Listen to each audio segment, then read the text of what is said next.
সুবহানাল্লাহ, আলহামদুলিল্লাহ, লা ইলাহা ইল্লাল্লাহ, আল্লাহু আকবার।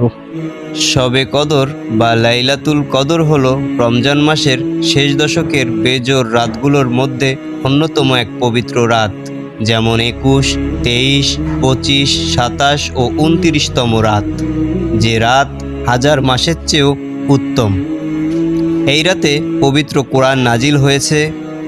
বিশ্বখ্যাত আলেমগণদের অভিমতে 27শে রমজানের রাতে এই মহিমান্বিত রাতটি হওয়ার সম্ভাবনা সবচেয়ে বেশি। এ রাতে ইবাদত, কোরআন তেলাওয়াত, জিকির ও দোয়া করা অত্যন্ত সওয়াবের কাজ।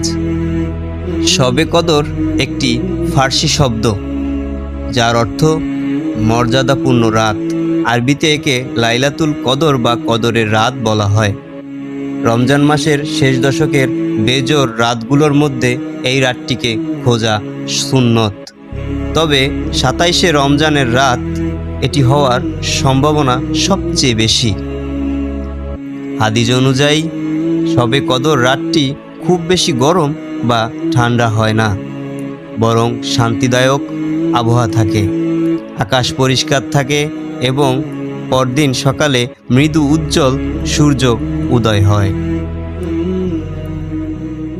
এই রাতে নফল নামাজ, কোরআন তেলাওয়াত ও ইবাদত করা হয়। রাসূল সাল্লাল্লাহু আলাইহি ওয়াসাল্লামের শেখানো দোয়াটি এই রাতে বেশি বেশি পাঠ করা উচিত।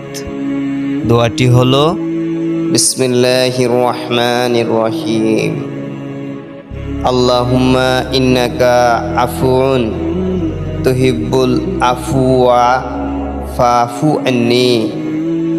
সর্বোপরি শবে কদরের রাতের ইবাদত হাজার মাসের চেয়েও শ্রেষ্ঠ। তাই এ রাত আমাদের বেশি বেশি দোয়া দুরুদ এবং আল্লাহর নৈকট্য অর্জন ও ক্ষমা লাভের শ্রেষ্ঠ সময়। তাই আমাদের উচিত এ রাতে বেশি বেশি আল্লাহর কাছে ক্ষমা চাওয়া। সকল প্রশংসা সেই মহান আল্লাহ তাআলার। আজকের মতন শেষ করছি। আসসালামু আলাইকুম ওয়া রাহমাতুল্লাহ ওয়া বারাকাতুহু।